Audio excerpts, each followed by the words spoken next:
I'm Doug Doyle with the Art of the Story. Despite a tough overtime loss to the Indiana Pacers in Game 1 of the Eastern Conference Finals, the Knicks are still hoping they can win an NBA title for the first time since 1973. Knicks running the clock. Earl Monroe, bucket here, it's over. Chamberlain blocked it. Goaltending called on Chamberlain, and the New York Knicks have won this basketball game, and they have won the NBA championship.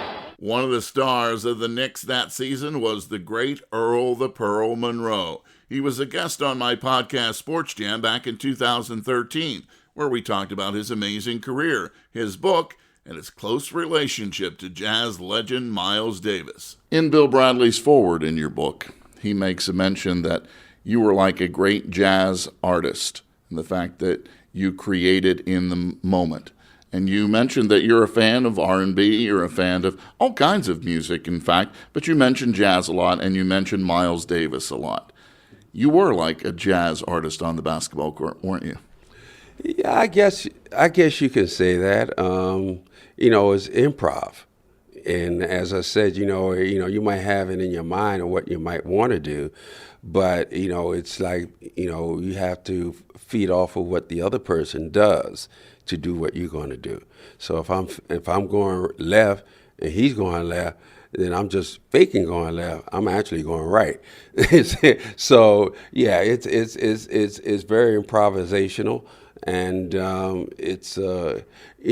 what's interesting. I'll go. Miles used to call me, and I could never understand what Miles said. Miles will say, "Hey, Pearl," and I say, "Yeah, right, yeah," you know what I mean? And when I just got finished talking about the next year I had to get the bone spur operation. Well, Miles had gotten a hip operation, and he had this orthopedic bed. So he's calling me. He's calling me all the time, and I could understand bed, but that's all I could understand. 15, 20 years later, I read his autobiography, and it's done by Quincy Troop, who's also my co-writer here. So in the autobiography, I realized that he had his orthopedic bed, and he was calling me to offer me the orthopedic bed, that much later. So when I read this, and I said, well, I'm going to go and try and find Quincy Troop to write my autobiography, and that's what I did.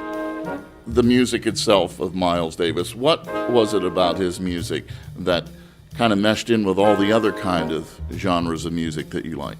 Well, I think, it's hard to say, I think the thing that I can say is that when you heard Miles, you knew it was him. And that's the way I wanted to play. When you saw me play, you knew it was me.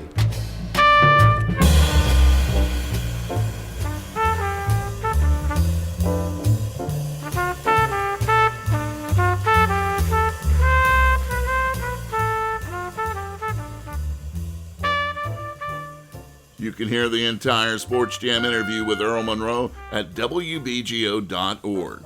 I'm Doug Doyle, WBGO News.